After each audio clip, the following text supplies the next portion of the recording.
Last class में हमने start किया था सेल मॉडल।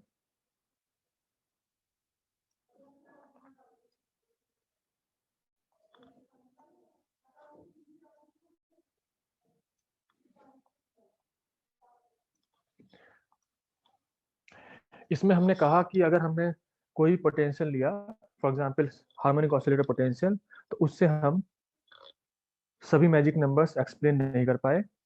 तो उसको एक्सप्लेन करने के लिए हमने स्पिन ऑर्बिट इंटरेक्शन किया और हमने सिंगल पार्टिकल सेल मॉडल माना, जहाँ पे लास्ट अनपेयर्ड न्यूट्रॉन या प्रोटॉन उसको इन्वॉल्व किया। तो आज हमें क्या करना है, हमें वो जो सीक्वेंस है वो याद करनी है, किस सीक्वेंस से हम सेल्स को फिल कर सकते हैं। और क्या फिल करना है आपको, न्यूट्रॉन या प्रोटॉन, दोनों सेपरेटली फिल होते हैं। तो अब हम जो हमारी सीक्वेंस है उसे याद करने की कोशिश करेंगे। तो जो सीक्वेंस हमने याद की थी सिंपल हार्मोनिक ऑसिलेटर के लिए, वो कौन सी थी?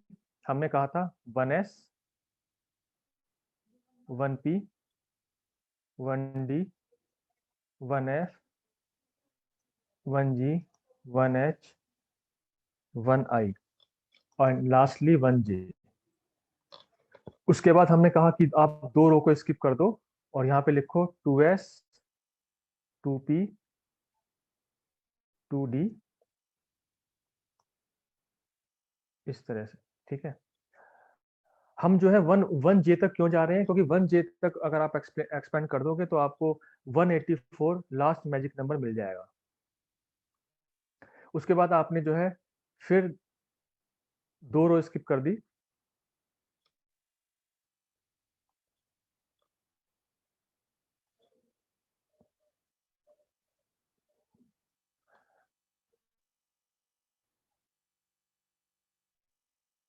और हमने लिखा 3s 3p 3d एंड फिर आफ्टर स्किपिंग टू रोज हमने लिखा 4s। फिर हमने कहा कि आप इसे क्या करो, इन्हें एक्सपेंड करो। तो हमने कहा था कि इनमें जो जे की वैल्यू है वो आप सुपर सबस्क्रिप्ट में लिख रहे हो। ठीक है, तो मैं आपको थोड़ा रिवीजन कराऊं। अगर हम एस एस सेल ले लें तो उसके लिए हमने कहा एल की वैल्यू 0 है। फॉर सिंगल न्यूट्रॉन या प्रोटॉन एस की वैल्यू हाफ है, तो जे की वैल्यू आपकी आएगी हाफ। तो इस यहाँ पे अब जब आपने इतना फिल कर दिया, अब आप इन्हें एक्सपेंड करोगे तो आप यहाँ पे लिखोगे 1s हाफ और इसमें कितने न्यूक्लियन फिल कर सकते हो, 2j+1। तो यहाँ पे जाएगा 2, क्योंकि ये वैल्यू है 2j+1 की, और जो j है उससे आप लिख रहे हो यहाँ पे। ठीक है, तो आपने जो फर्स्ट रो है उसे एक्सपेंड कर दिया। अब सेकंड रो जब एक्सपेंड किया आपने तो आपके पास आएगा 1p 3/2 और इसमें आपने किया 4 1। तो अगर आप p के लिए बात करें तो p के लिए l की वैल्यू थी 1, s की value half for single neutron या प्रोटॉन, तो j की वैल्यू आ गई थी 3/2 एंड हाफ।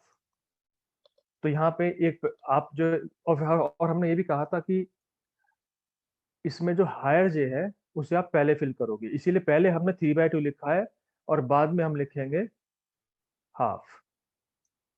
यहाँ पे कितने फिल करेंगे, 2j+1। यहाँ पे जे की वैल्यू हाफ है तो 2 हो जाएगा। थर्ड रो को आपने एक्सपेंड किया 1d 5/2। थर्ड रो के लिए आप कह सकते हो डी सेल के लिए एल की वैल्यू 2, एस की वैल्यू हाफ, तो जे की वैल्यू हो जाएगी 5/2 और 3/2। तो यहाँ पे आपने किया 1d 5/2, इसमें 6 फिल कर सकते हो 2j+1। और हम 2j+1 क्यों फिल कर रहे हैं, ये जो है वैल्यूज ये है mj की values, number of mj values. और mj वैल्यूज होती हैं -j टू +j, तो वो 2j+1 आती है, क्योंकि हमने कहा कि ये फर्मी पार्टिकल है और पॉली एक्सक्लूजन प्रिंसिपल वायलेट नहीं होना चाहिए। तो at least one of the quantum number should be different, और इन दिस केस जो डिफरेंट होगा वो होगा mj की वैल्यूज। तो यहाँ पे 1d 5/2 में 6 आपने फिल कर दिए, जहाँ पे mj की वैल्यूज अगर आप इन 6 को फिल करोगे, लेट से 6 प्रोटॉन को फिल कर रहे हो,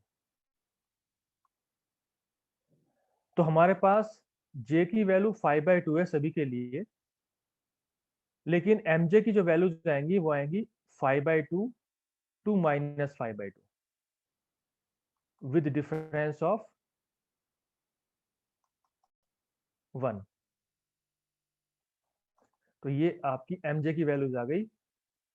तो जितनी mj की वैल्यू आएंगी उतने ही आपके न्यूक्लियस फिल कर सकते हैं आप। तो 1d 5/2 में 6 हो गए। तो अब हम यहाँ पे क्या करना चाह रहे हैं, हम सीक्वेंस को याद करना चाह रहे हैं। फिलहाल हम यहाँ पे जे की वैल्यूज लिख रहे हैं और उसमें कितने न्यूक्लियस फिल कर सकते हैं वो लिख रहे हैं। तो आपने 1d 5/2 किया, फिर 1d के करस्पॉन्डिंग आपके पास एक वैल्यू और है, वो है 3/2। उसके सामने क्या है, 2s। तो 2s के लिए हाफ है जे की वैल्यू, तो ये आ जाएगा ये। तो हमने अभी तक थर्ड रो एक्सपेंड कर दी। अब फोर्थ रो होगी 1f 7/2। तो फोर्थ रो के लिए आप लिख सकते हो f। तो f के लिए l की वैल्यू 3, s की वैल्यू हाफ, तो j की वैल्यू आ जाएगी 7/2 एंड 5/2। तो 7/2 में आप 8 फिल कर सकते हो। उसके बाद 1f 5/2, इसमें आपने 6 फिल किए। उसके बाद 2p, p के लिए j की वैल्यू 3/2 और हाफ होगी, फिर 2p हाफ।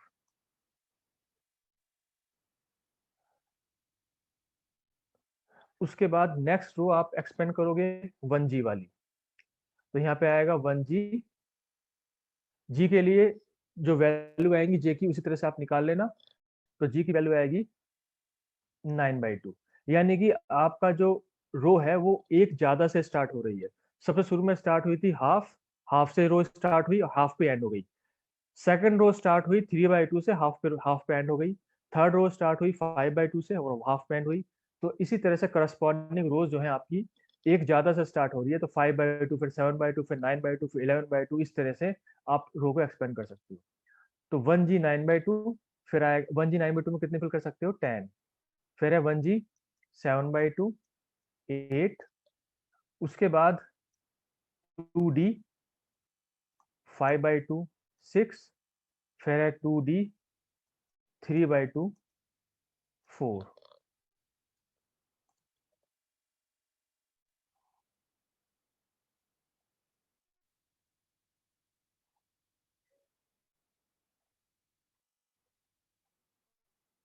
फिर डी के बाद क्या है, एस।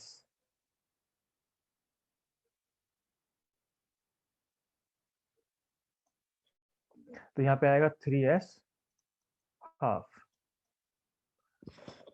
2। सिमिलरली आप एच वाली लाइन को एक्सपेंड करो, 1h 11/2 12 1h 9/2 10। फिर 2f 7/2 8 2f 5/2 6। फिर 3p 3/2 4 एंड 3p हाफ 2। उसके बाद आप आई वाली को एक्सपेंड करो, 1i 13/2 14 1i 11/2 12 2g 9/2 10 2g 7/2 8 3d 5/2 6 3d 3/2 4। फिर 4s half 2 and lastly 1j 15/2 16। ठीक है, तो आपने यहां तक किया। अब हमें सीक्वेंस याद करनी है।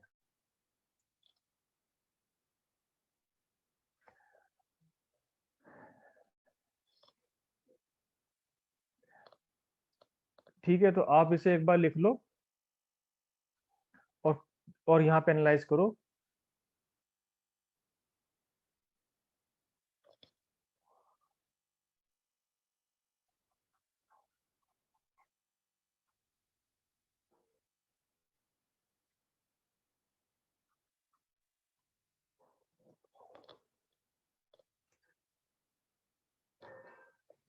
ठीक है, तो अब नेक्स्ट स्लाइड पे चलें। अब जो सीक्वेंस है वो हमें याद करनी है। अभी ये सीक्वेंस नहीं हुई है, इसमें अभी कुछ चेंजेस होंगे। फिलहाल हमने ये याद किया कि हमें जो है 1s 1p 1d इस तरह से हमें कितने न्यूक्लियस फिल करने हैं, और हर एक सब सेल में कितने न्यूक्लियस आप फिल कर सकते हो corresponding to sp, df, gh, ij etcetera.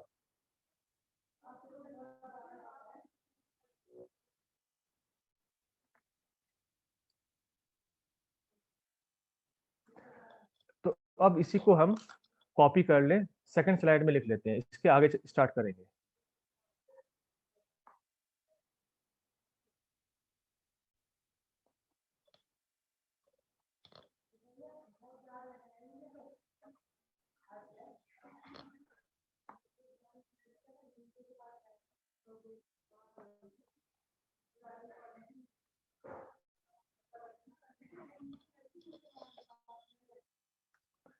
ठीक है, तो यहां तक पहुंच गए आप। अब देखो सीक्वेंस कैसे याद करनी है। अब यहां फिर से आप पेयर बनाओगे, यानी first and second row, third and fourth row, fifth sixth, इस तरह से। ठीक है, तो जो फर्स्ट फर्स्ट टू रो है उन्हें आपको लिखना है सीक्वेंस में। First two row in sequence, second two row in alternate. ठीक है, उसके बाद next two row again in sequence, और जो ये वाली रो है, यानी कि कौन सी, सेवेंथ रो, उसको आपको याद करना है। उसके लिए कोई रूल नहीं है सीक्वेंस या अल्टरनेट का। ठीक है, तो अब देखो हम आगे बढ़ रहे हैं। तो देखो क्या क्या करेंगे, जब आपने इतना कर लिया तो अब आपको सीक्वेंस याद करनी है। तो जो आपकी फर्स्ट रो है, फर्स्ट टू रो, इसे सीक्वेंस में लिखना है। तो कैसे लिखेंगे, तो आपने फिल किया, देखो मैं इसमें नीचे लिख रहा हूं 1s हाफ, या एक काम करते हैं नीचे, हम ऊपर ही लिख लेते हैं, यहाँ पे जगह कम पड़ जाएगी, है ना। हम यहाँ लिख लेते हैं, फर्स्ट टू रो को आप लिखोगे सीक्वेंस में। ठीक है, तो हमने लिखा 1s हाफ। और एक चीज और है, इसको याद करने का कोई और मेथड नहीं है। आपको याद हो जाएगा जब हम बार बार इसे करेंगे, और फिर आप कोई भी क्वेश्चन विद इन 5 सेकंड कर सकते हो। ठीक है, 5 सेकंड कह रहा हूं मैं, 5 मिनट नहीं कह रहा। तो 5 सेकंड आप कर सकते हो, फिलहाल इसे फोकस करो। ठीक है, तो 1s हाफ, तो फर्स्ट टू आपको सीक्वेंस में लिखनी है। उसके तो मैंने लिख दिया 1s half, 1p3/2 and 1p half. तो ये हो गया आपकी first two row in sequence. ठीक है, तो आपने अब तक कितने न्यूक्लियन फिल कर लिए, यहां पे आपने 2 फिल कर लिया, ये है मैजिक नंबर। उसके बाद यहां तक आपने 8 फिल कर दिया, तो आपको नेक्स्ट मैजिक नंबर मिल गया। ठीक है, अब हमें नेक्स्ट टू रो फिल करनी है। नेक्स्ट टू रो है अल्टरनेट। तो जब आप अल्टरनेट करोगे तो स्टार्ट तो करोगे आप 1d5/2 से ही, लेकिन इसके बाद अल्टरनेट करोगे, यानी कि पहले डी, फिर एस, और फिर से डी। तो आपको नई रो स्टार्ट करनी है हमेशा फर्स्ट सब सेल से, यानी कि 1d5/2 से। लेकिन third and fourth row alternate है, तो इसको आपने 6 लिखा। अभी तक कितने फिल कर दिए, 14। उसके बाद डी के बाद आएगा एस, क्योंकि हमने कहा थर्ड रो इज अल्टरनेट। 2, 16 फिल कर दिए। उसके बाद फिर से आएगा डी, 1d3/2, ये हो गया 4। तो आपने ये अल्टरनेट किया, पहले डी, फिर एस, फिर डी, ये आपकी थर्ड रो हो गई। और यहां तक आपने कितना फिल कर दिया, 20। तो it is your magic number 20। तो आप कह सकते हो कि थर्ड रो तक आपने आपने 20 मैजिक नंबर फिल कर दिया। अब आप फोर्थ रो को एक्सपेंड करोगे, फोर्थ रो में भी अल्टरनेट करना है। देखो जो आपकी थर्ड रो है वो है अल्टरनेट। ठीक है, तो थर्ड रो में आपने दोनों डी एक साथ ही लिखे हैं, पहले डी, फिर एस, फिर डी। ठीक है, तो थर्ड रो में अल्टरनेट हुआ है, पहले डी है, डी है, डी के बाद डी के बाद एस है, और फिर डी है। तो ये अल्टरनेट हो गया DSD, ये हो गया अल्टरनेट। Third row. अब हम फोर्थ रो पे आ रहे हैं, फोर्थ रो भी आपको अल्टरनेट करना है। तो फोर्थ रो में आप लिखोगे पहले 1f 7/2, 1f 7/2। इसमें जब आपने फिल किया तो आपका मैजिक नंबर नेक्स्ट हो गया 28, क्योंकि 20 में अगर आपने 8 ऐड कर दिया 28, तो ये मैजिक नंबर 28 आ गया। इसका मतलब जब आप 1f 7/2 को फिल करते हो तो सामने 28 आता है, 28। ठीक है, तो आपकी जो रो है फोर्थ रो, वो कहां से स्टार्ट हो रही है आप बता सकते हो? स्टार्ट हो रही है 21 से, स्टार्ट फ्रॉम 21। जब आपने 8 फिल कर दिए तब 28 आया है, पर फोर्थ रो स्टार्ट 21 से हो रही है। यानी कि आगे से अगर कोई क्वेश्चन ऐसा आता है जिसमें आपको 21 या उससे ज्यादा फिल करने हैं, तो 20 तो आप फोर्थ रो से स्टार्ट कर सकते हो, आपको शुरू से ऐड करने की जरूरत नहीं है। ठीक है, तो आपने एफ किया, अब एफ के बाद क्या आएगा? अल्टरनेट। एफ के बाद आएगा आपके पास पी। फोर्थ रो अल्टरनेट है, पहले एफ फिर पी फिर से एफ और फिर से पी। तो आपने किया 1f 7/2, उसके बाद आएगा 2p 3/2, 2p 3/2 में हो गया 4, फिर आएगा 1f 5/2। तो ये अल्टरनेट हो गया, पहले f फिर p फिर f and then again p, 2p half. तो यहां तक आपने कितने कितने फिल कर दिए? 28 प्लस 4 32 प्लस 6 38 प्लस 2 40। तो यहां तक आपने 40 फिल कर दिया। 40 इज नॉट मैजिक नंबर। ठीक है, तो ये आपकी होगी फोर्थ रो अल्टरनेट। अब मैंने आपसे क्या कहा कि जो फिफ्थ और सिक्स्थ रो है वो सीक्वेंस में है, तो वो फिर तो अब आगे आगे जो है बहुत आसान हो जाएगा, fifth and sixth row in sequence.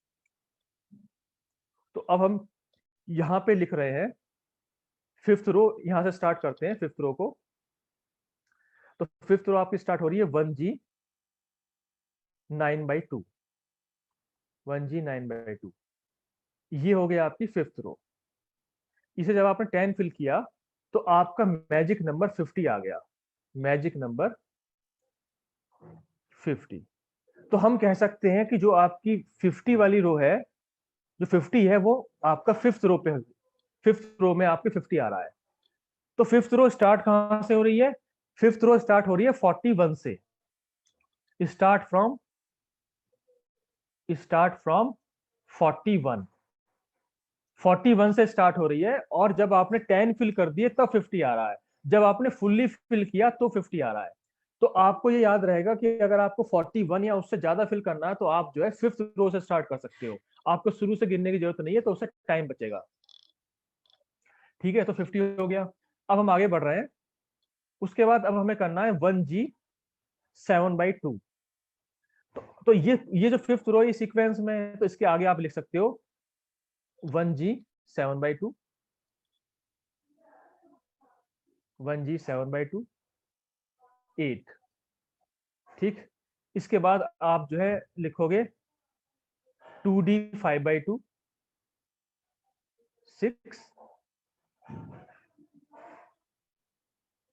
2d 3/2 4, फिर है 3s हाफ 2। तो यहां तक कितने फिल कर दिया आपने? 50 में ऐड किया आपने 58, 58 प्लस 6 64, 64 प्लस 4 68 प्लस 2 70। तो यहां तक आपने 70 फिल कर दिया। 70 मैजिक नंबर है नहीं। तो अब आपको करना है सिक्स रो। सिक्स रो कहां से स्टार्ट हो रही है? 1h 11/2 से। आपने किया 1h 11/2, 1h 11/2 जब आपने किया तो यहाँ पे 12 फिल किया। तो 70 में जब आप 12 ऐड करोगे तो आपको आएगा 82। 82 क्या है? मैजिक नंबर है। तो आपकी जो सिक्स रो है उसको अगर उसमें अगर आपने फर्स्ट सब सेल फुल्ली फिल कर दिया तो 82 आ रहा है। तो ये रो स्टार्ट कहां से हो रही है? 71 से, स्टार्ट फ्रॉम 71। यानी कि 82 में जो आपने 82 जो फिल किया है, 12 फिल करने पे 82 आ रहा है, लेकिन अगर आप इसमें 1 फिल करते तो 71 आता। तो ये वाली रो 71 से स्टार्ट हो रही है। अगर आपको 71 या उससे ज्यादा फिल करना हो तो आप 6th रो से स्टार्ट कर सकते हो। तो आपको शुरू से 71 गिनने की जरूरत नहीं है, ठीक है। तो ये हो गया 82। तो अब आप जो है सीक्वेंस में आप उसको लिख दो, 1H 11/2, इसके बाद है 1H 9/2, फिर है 2F 7/2, उसके बाद हम यहाँ पे लिख रहे हैं 2F 5/2, 3P 3/2 and 3P half. तो ये आपकी 6th रो हो गई। तो आपने कितने फिल कर लिए यहाँ तक? 82 + 10 92, 92 + 8 100, फिर आपने किया 100, 100 यहाँ तक हो गया, 112, 112 हो गया यहाँ तक। तो अब जो आप 7th रो स्टार्ट करोगे वो 113 से करोगे। 7th row start from 113, start from 113, ठीक है। अब जो 7th रो है, मैंने कहा था 7th रो को आपको याद करना पड़ेगा। वैसे तो क्वेश्चन का चांस जो है ना के बराबर है कि आपको 113 या उससे ज्यादा फिल करना पड़े, लेकिन बाय चांस क्वेश्चन आ गया तो उसमें 7th रो को आपको अब याद करना है, ठीक है। तो स्टार्ट आपने किया 1i 13/2 से,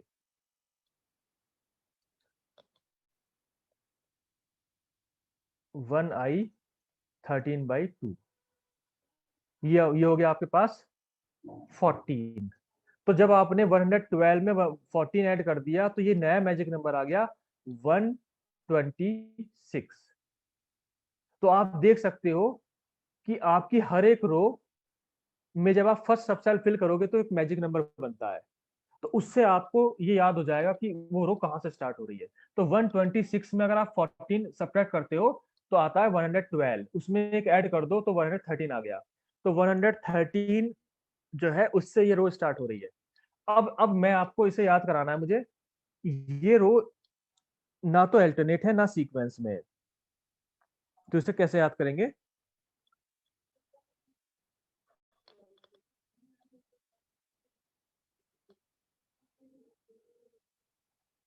तो 1i 13/2 के बाद देखो, इसके बाद है, इसके बाद आपको करना है 2 बार तो अल्टरनेट, एक तो ये और एक ये, 2 बार तो अल्टरनेट करना है। तो 1i 13/2 के बाद आएगा 2g 9/2, ये हो गया 10। फिर आएगा 3d 5/2, ये हो गया 6। ठीक है, 2 बार अल्टरनेट हो गया। उसके बाद आपको करना है 1i 11/2, यानी कि इसमें आपको याद ही करना पड़ेगा। यहाँ के बाद आपको वापस यहाँ पे जाना है, वापस यहाँ पे जाना है 1i 11/2, ठीक है। तो 2 बार अल्टरनेट, उसके बाद वापस 1h 11/2। अब आपके पास लास्ट 2 सबसेल बचे, एक 3d 3/2 और एक 4s हाफ। इसको याद करने के लिए आप कह सकते हो जो लास्ट है उसे तो कर दो सेकेंड लास्ट, और जो सेकेंड लास्ट है उसे कर दो लास्ट। तो ये हो जाएगा 3d, सॉरी 4s आएगा पहले,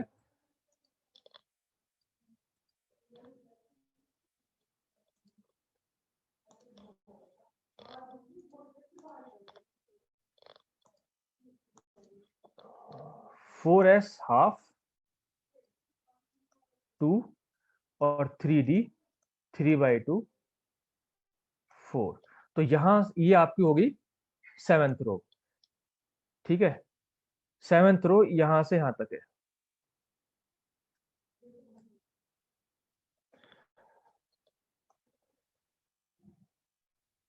2g 7/2 रह गया क्या? 2g 7, यस 2g 7/2 रह गया। एक मिनट, सही कह रहे हो, 2g 7/2।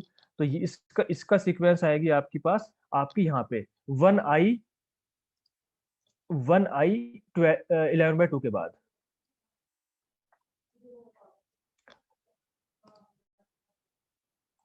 तो इसके बाद जो है 1i 11/2 के बाद आएगा 2g 7/2, ये रह गया था 2g 7/2 8। और अब आपको करना है वही लास्ट वाला second last 4s half and second last वाला लास्ट 3d 3/2। ठीक है, तो ये रो आपने याद करी। जब आपने इन्हें फिल किया तो इन्हें ऐड करो, कहां तक आ जाएगा? 126 में 10 ऐड कर दो 136, 136 में 6 ऐड करो 42, फिर 12, 54, फिर 8, 62 और 6 68, यानी 168 तक आना चाहिए 168।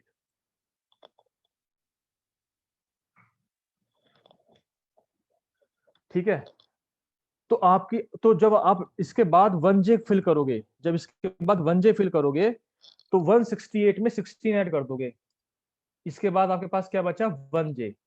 ठीक है, जो नेक्स्ट रो है आपकी 1j 15/2।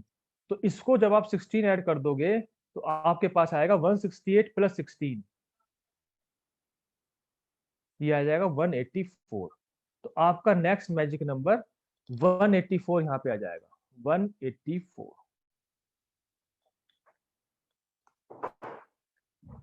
ठीक है,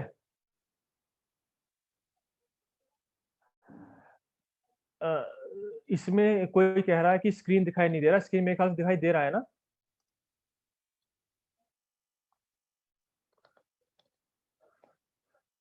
ठीक है, तो जिनको नहीं दिख रहा है हो सकता है उनका वो उन्होंने कुछ कहीं पे क्लिक कर दिया है, तो उन्हें उन्हें जो है कुछ और दिखाई दे रहा होगा, तो वो वापस उस पर जाए तो आपको दिख जाएगा। ठीक है, आप जो है कॉन्टेक्ट्स में आ गए होंगे तो आपको सभी की फोटो या वो दिख रहा होगा, वीडियो।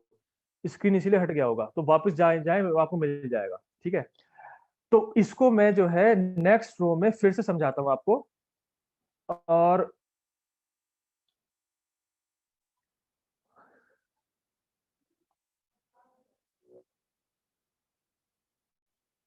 तो नेक्स्ट रो में एक सेकेंड,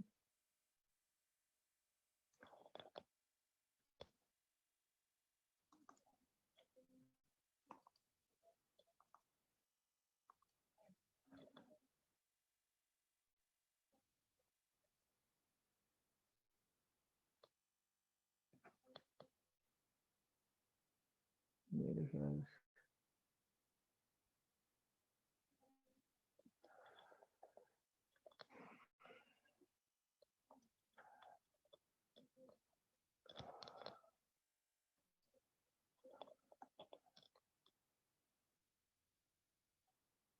एक मिनट जरा रुक जाइए।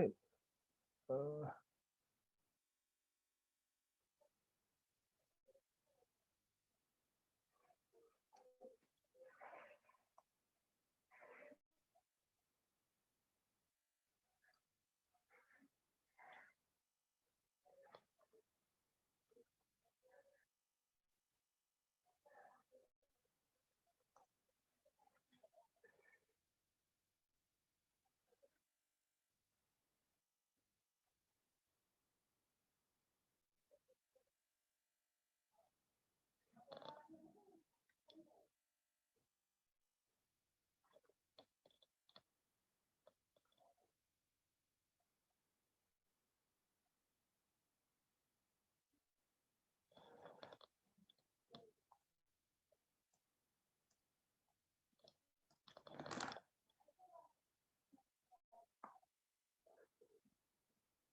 तो अभी तक आपने क्या किया?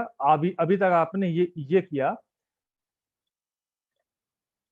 अभी मैं आपको बताता हूँ, एक सेकेंड।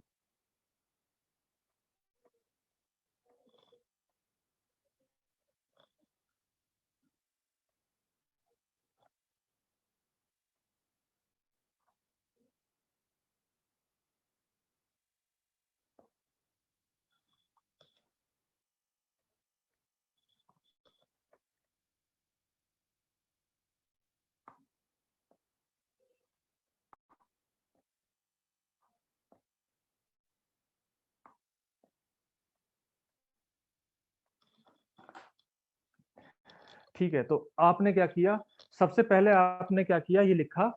तो फर्स्ट 2 रो सीक्वेंस में करना है, सेकंड 2 रो अल्टरनेट करना है, नेक्स्ट 2 रो फिर से सीक्वेंस में, और जो 7th रो है उसे आपको याद करना है। फिर मैंने कहा कि आपकी जो थर्ड रो है वहां तक मैजिक नंबर 20 आएगा, और 20 के बाद 28, 50, 82, 126, 184, ये आपके मैजिक नंबर्स हैं। तो जब आपका 28 वाला जो थर्ड रो है, जब आप 1f7/2 को फुल्ली फिल करोगे तो 28 आता है। तो ये वाली रो स्टार्ट कहां से होगी, 21 से। Start from 21। 21 आपने कैसे निकाला, क्योंकि आपने 1f7/2 में जब 8 फिल कर दिए तो 28 था, पर उसमें अगर जब आप 1 ही फिल करते तो 21 आता। तो 21 से स्टार्ट किया आपने ये रो। नेक्स्ट रो आपकी कहां से स्टार्ट होगी, स्टार्ट फ्रॉम, जब आपने 1g9/2 में 10 फिल कर दिया तो 50 आता है। तो इसमें अगर आप 1 ही फिल करते तो 41 आता, तो ये स्टार्ट होती 41 से। इसका मतलब इससे पिछली लाइन कहां पे एंड होती है, एंड एट 40। तो अगर 21 से 40 अगर आपको फिल करना है तो आप थर्ड रो को एक्सपेंड कर दोगे। पर ये ध्यान रखना है कि थर्ड रो आपकी, सॉरी फोर्थ रो, पर ये ध्यान रखना कि जो फोर्थ रो है वो आपकी अल्टरनेट है। उसके बाद फिफ्थ रो आपने स्टार्ट करी है 41 से, और सिक्स रो कहां से स्टार्ट करोगे, सिक्स रो स्टार्ट करोगे स्टार्ट फ्रॉम। तो यहाँ पे आपने 1h11/2 में जब आपने 12 फिल किया तो 82 था। अगर आप इस 82 इसमें 12 में 12 हटा दो, सिर्फ 1 ही फिल करो, तो आपका क्या आएगा, 71। तो ये स्टार्ट होती है 71 से। इसका मतलब इससे जो पिछली रो है वो कहां पे एंड हो रही है, 70 पे। तो अगर आपको 41 से 70 फिल करना है तो आप रो नंबर फिफ्थ एक्सपेंड करोगे, और फिफ्थ रो आपकी सीक्वेंस में है। सिक्स रो आपकी स्टार्ट हो रही है 71 से। सेवंथ रो कहां से स्टार्ट हो रही है, तो ये से कैसे याद करेंगे, जब आपने 1i13/2 को फुल्ली फिल किया, 14 फिल किए तो 126 आता है। तो इसमें 14 फिल करके 126 आया, आप 14 हटा दो, 126 में से 14 हटा दो तो बचेगा 112। अब एक एक एक फिल कर दो, इसका मतलब स्टार्ट हो रही है 113 से, क्योंकि आपको एक फिल करना तब, तो 113 से स्टार्ट हुई।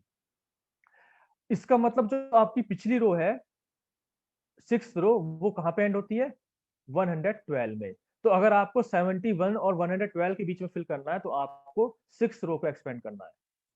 सेवेंथ रो 113 से स्टार्ट हो रही है, एंड कहां पे होगी, तो इसे कैसे करेंगे, तो आपकी जो एट्थ रो है उसमें अगर आपने 1j15/2 में 16 फिल किए तो 184 आता है।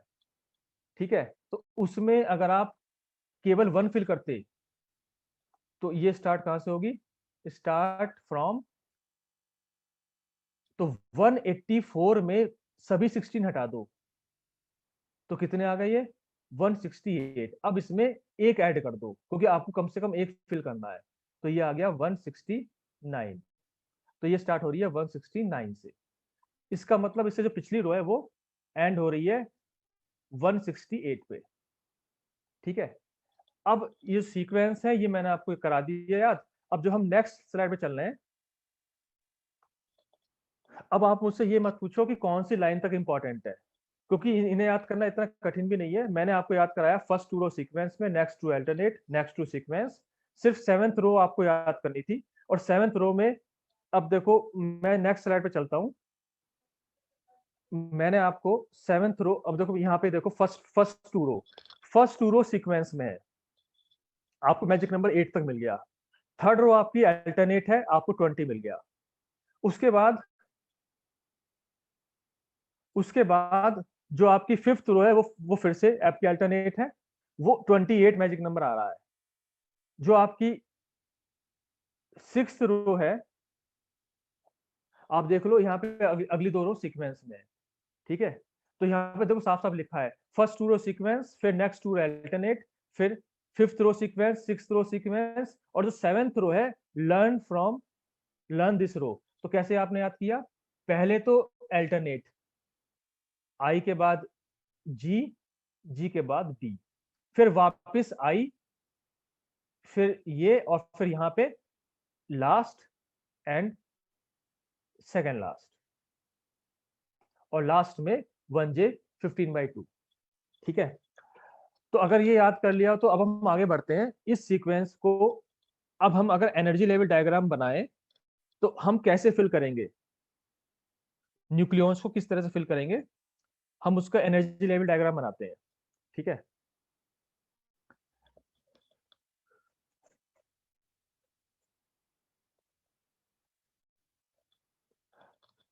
तो यहां पे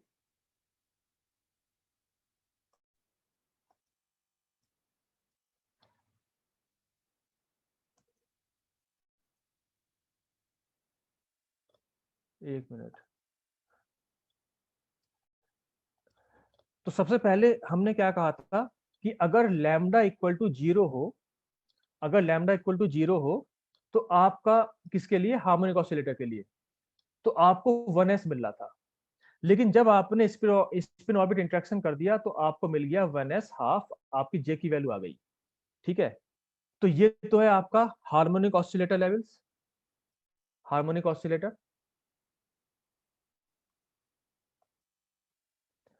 उसके बाद ये है स्पिन ऑर्बिट इंटरेक्शन।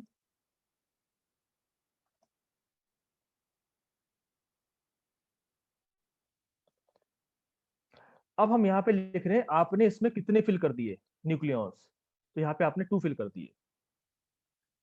यहाँ पे हम लिख रहे हैं टोटल कितने फिल कर दिए, तो टोटल अभी तक 2 ही फिल किए हैं। यहाँ पे अगर मैजिक नंबर है तो उसको हम यहाँ पे लिखेंगे, अदरवाइज नहीं लिखेंगे। तो ये मैजिक नंबर है तो हमने लिख दिया 2, it is a magic number. ठीक है, अब यहाँ पे हम डायग्राम को इस तरह से बनाएंगे कि अगर मैजिक नंबर है तो वो ज्यादा स्टेबल होना चाहिए, तो इस वाले न्यूक्लियॉन को निकालने के लिए यूनिट मोर एनर्जी। तो अगर ऐसा है तो यहाँ पे आप गैप दे दोगे, you will show a gap.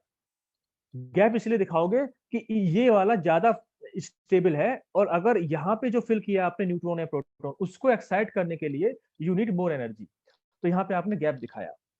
अब अगर आपने गैप दिखा दिया तो अब हम नेक्स्ट लेवल अगर स्टार्ट करें तो नेक्स्ट लेवल है lambda equal to 1। Lambda equal to 1 के लिए आपके पास केवल 1p था।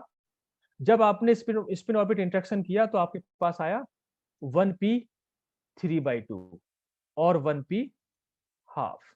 1p 3/2 में आपने 4 फिल किए। अभी तक टोटल कितने फिल कर दिए, 2 + 4 6, 6 मैजिक नंबर नहीं है। फिर उसके बाद आपने फिल किया 1p हाफ, यहाँ पे आपने 2 फिल किए, तो 6 में अगर 2 ऐड कर दो तो 8 आपने फिल कर दिए। 8 अगर मैजिक नंबर है तो यहाँ पे आपने डिनोट किया it is a magic number.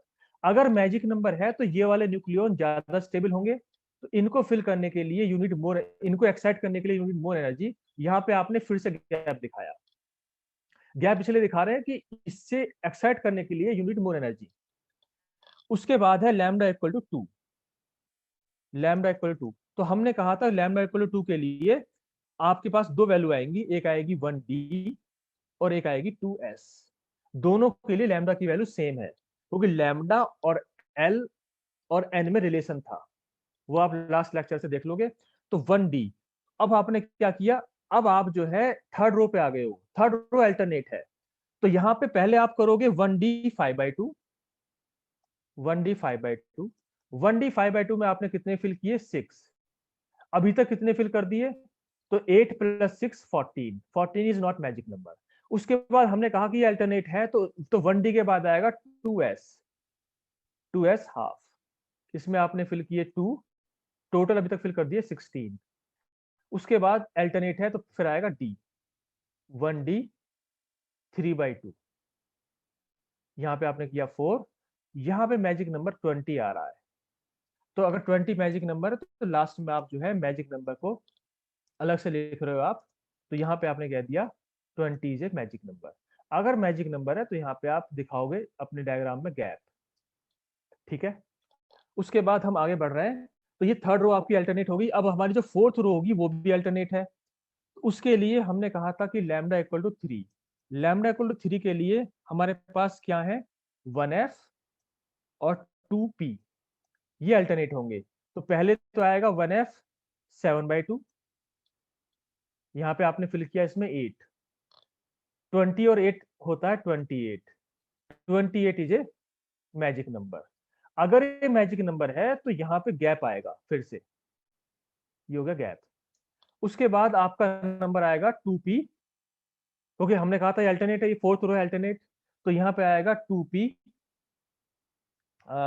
3/2, तो ये आएगा 2p 3/2, और थोड़ा सा हमने गैप दिखाया है, फिर ये आएगा 4, यहाँ तक आपने फिल कर दिया 32, फिर आएगा अल्टरनेट है ये, तो ये आ जाएगा 1f 5/2, इसमें 6 फिल किया, यहाँ तक आ गया 38, उसके बाद 2p हाफ, ये हो गया आपके पास 2, तो ये आ गया आपके पास 40, तो ये हो गया आपकी थर्ड रो। ठीक है, ये अल्टरनेट है। अब फोर्थ रो जो आएगी उसके लिए आपने लिखा लैम्डा इक्वल टू 4, इसके लिए आपके पास पॉसिबल वैल्यूज थी, एक तो 1g, तो 1g जब आप करोगे तो यहाँ पे आएगा 1g 9/2, इसमें जब आपने 10 फिल कर दिया तो ये मैजिक नंबर 50 आता है, तो 50 इज ए मैजिक नंबर, इसलिए यहाँ पे आया गैप। ठीक है, उसके बाद जो आपकी फिफ्थ रो है ये सीक्वेंस में है, fifth row is in sequence,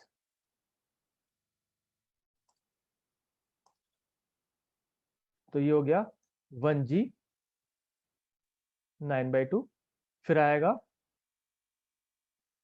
1g 7/2, ये सीक्वेंस में है 8, यहाँ आ गया आपके पास 58, उसके बाद 2d, ये भी सीक्वेंस में होगा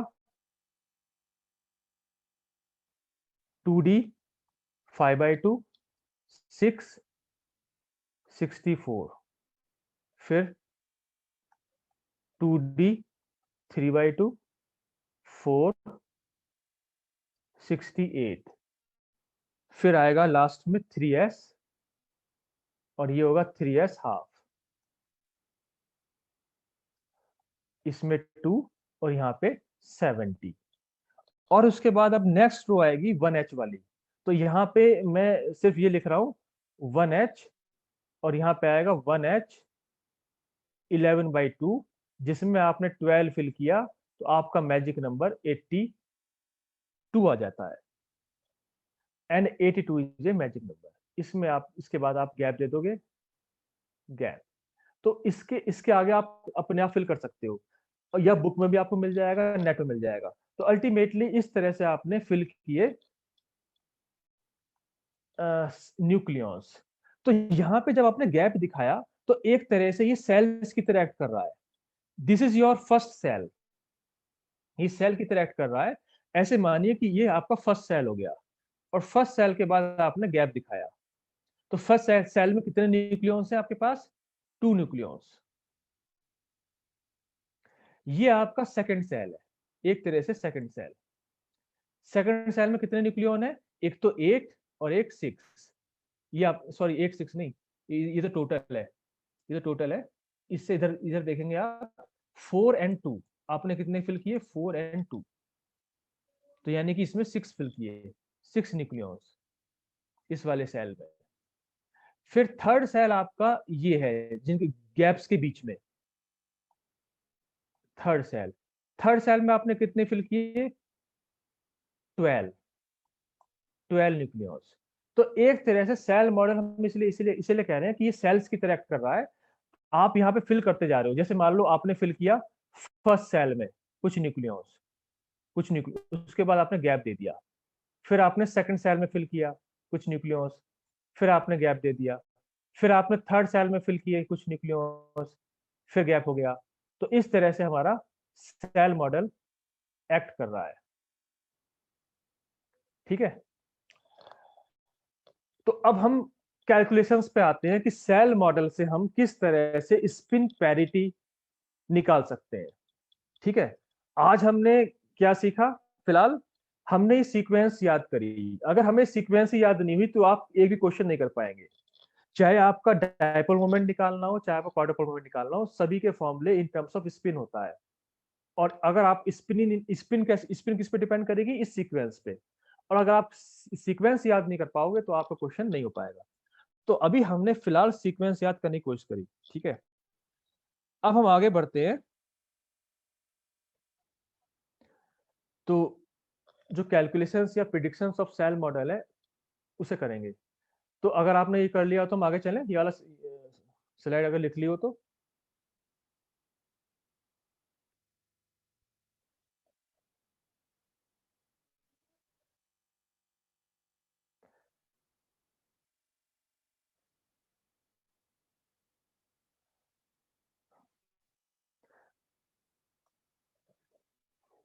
ठीक है, तो अब मैं आगे चलता हूँ।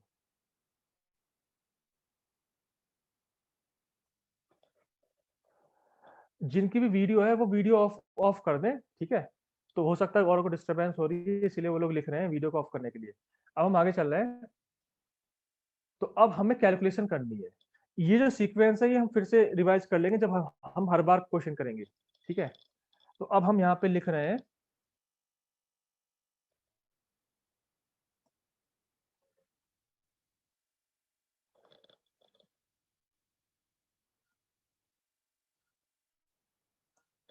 एक तरह से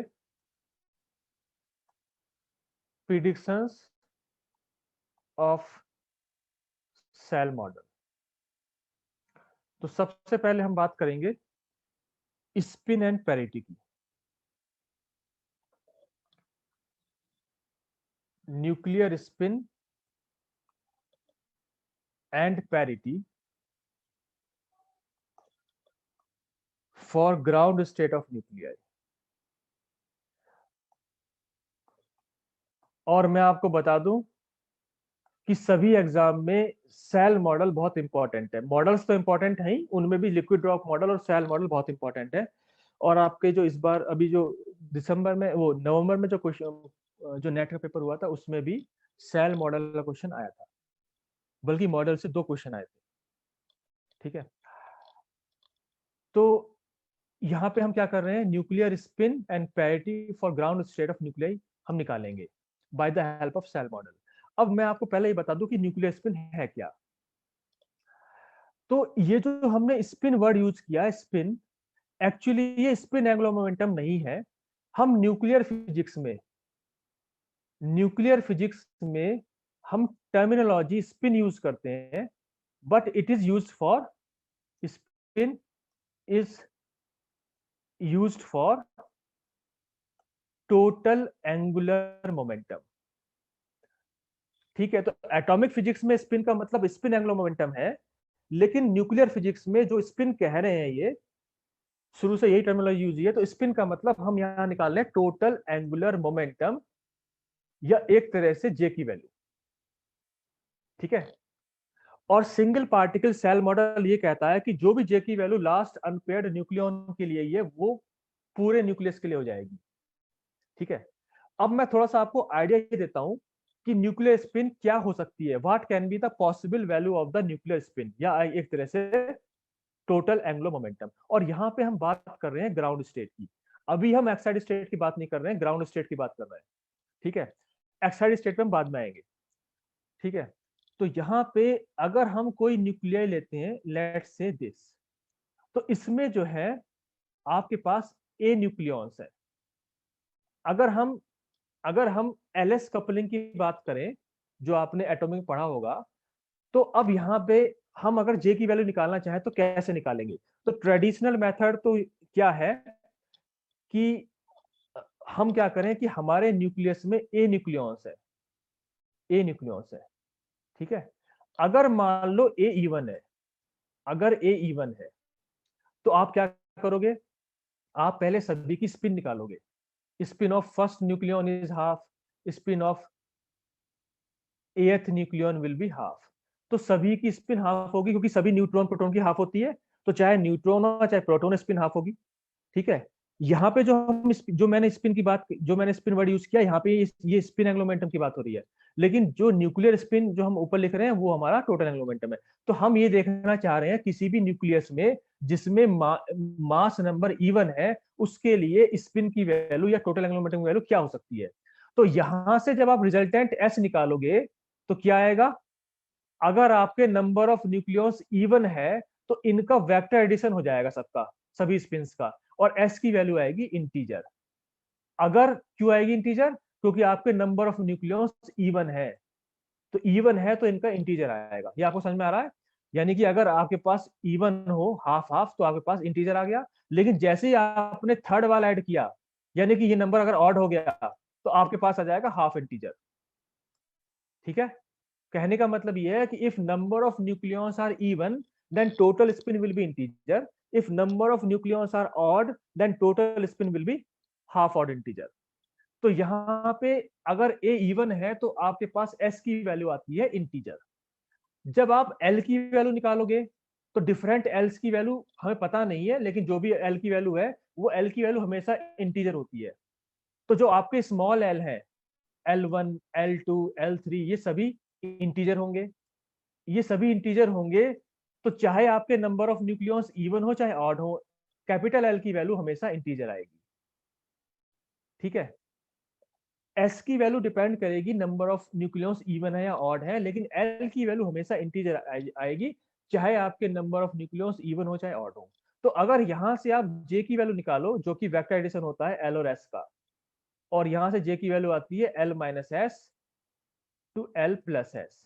तो जब आप यहाँ पे जे की वैल्यू निकालोगे तो इन दोनों इंटीजर की वैल्यू है, एस की भी इंटीजर है एल की भी इंटीजर है, तो आपको जे की वैल्यू इंटीजर आएगी हमेशा। तो कंक्लूजन क्या हो गया? कंक्लूजन ये हो गया कि अगर आपके पास कोई ऐसा न्यूक्लियाई है जिसमें ए की वैल्यू इवन है, तो जो न्यूक्लियर स्पिन आएगी जिसे हम जे कह रहे हैं, तो जो न्यूक्लियर स्पिन आएगी जो कि न्यूक्लियर फिजिक्स में टोटल टोटल एंगुलर मोमेंटम जे स्पिन कहते हैं, वो हमेशा इंटीजर आएगा। ठीक है, ये कंक्लूजन हो गया। अब हम यही बात करें ए ऑड के लिए कि लेकिन इस इंटीजर में से भी क्या आएगा, 0 1 2 3 क्या वैल्यू आएगी, वो सेल मॉडल बताएगा। अब हम सेल मॉडल पे आएंगे।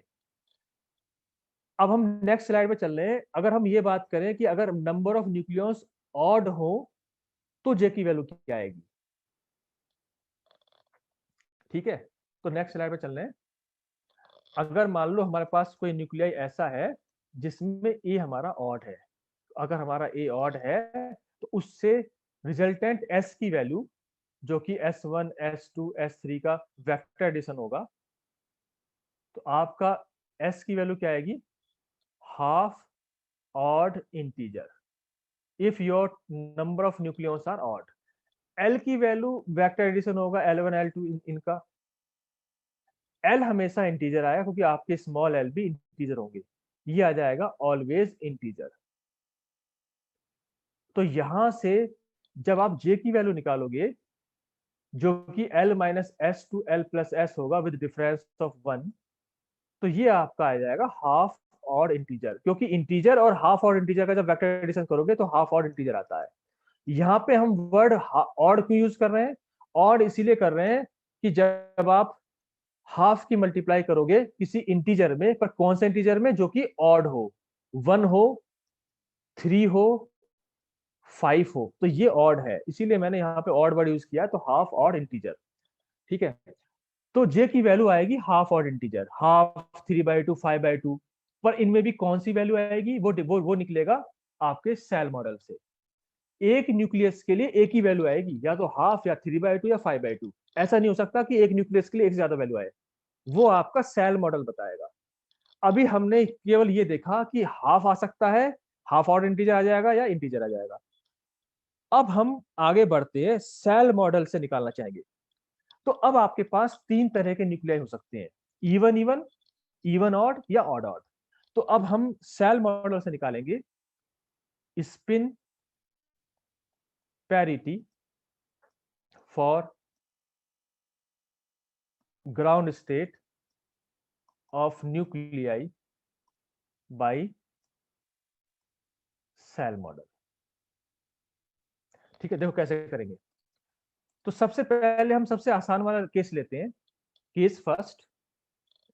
तो हमारा केस फर्स्ट ऐसा है कि जो हमारा न्यूक्लियाई है वो हमारा इवन इवन है, इवन जेड इवन एन। अगर दोनों इवन है तो इसका मतलब मास नंबर भी इवन होगा। अगर मास नंबर इवन है तो जो स्पिन आएगी वो इंटीजर आएगी। लेकिन ये स्पेशल केस हो गया, अगर दोनों इवन है तो मैंने कहा था कि एक भी ऑड नहीं है तो क्या होगा, तो आपको जो जे की वैल्यू आएगी वो आएगी आपकी 0। सभी एमजे की वैल्यू कैंसिल होके जे को 0 बना देगा। और एंड पैरिटी क्या आएगी, पैरिटी आएगी इवन। तो इवन पैरिटी के लिए हम लिखते हैं, इवन पैरिटी के लिए हम लिख लेते हैं जेपी की वैल्यू 0 प्लस, यानी कि इवन पैरिटी के लिए हम लिखते हैं प्लस, ऑड पैरिटी के लिए हम लिखते हैं माइनस। तो इसका कोई एक्सेप्शन नहीं है। अगर हमारे पास इवन इवन न्यूक्लियाई है तो ग्राउंड स्टेट स्पिन पैरिटी आपकी 0 प्लस आएगी।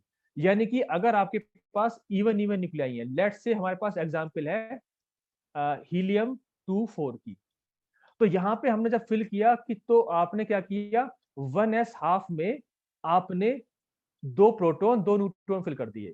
तो अगर अगर ये इसमें ऑड नहीं है, अगर इसमें ऑड नहीं है तो क्या होगा, तो हमने कहा कि एमजे की वैल्यू इस तरह से आएंगी, आपके एमजे की वैल्यू इस तरह से आएंगी कि वो जो है कैंसिल हो जाएंगी, हाफ माइनस हाफ, क्योंकि जे की वैल्यू कितनी है, हाफ। तो जे की वैल्यू हाफ के लिए एमजे की वैल्यू हाफ माइनस हाफ। तो यहां से जो जे की वैल्यू आती है, जो अब हम टोटल, अब ये जो जे है वो तो इस सेल के लिए था, लेकिन टोटल जे कितना आएगा पूरे न्यूक्लियस के लिए, तो यहाँ पे जो जे आएगा वो समेशन ऑफ एम जे हो जाएगा, जैसे जैसे आप फुल्ली फिल्ड एटॉमिक में करते हो। तो फुल्ली फिल्ड के लिए जो आपकी टर्म आती है 1s0 आती है, ठीक है, एटॉमिक में।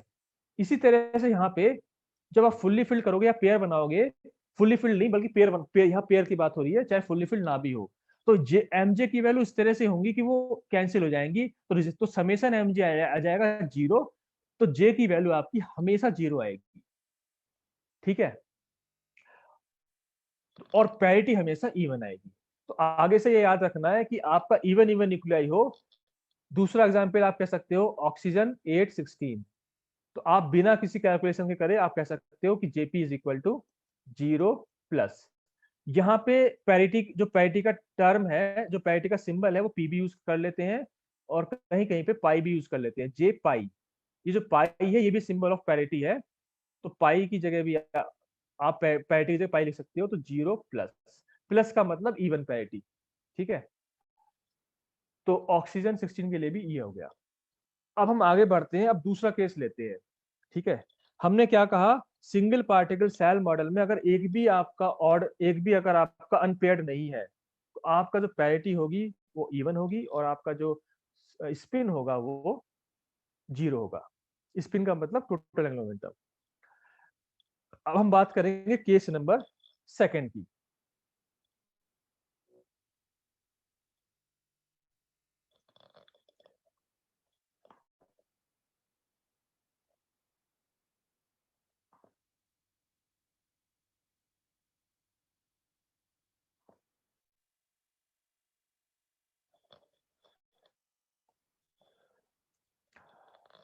सो केस सेकंड कौन सा है,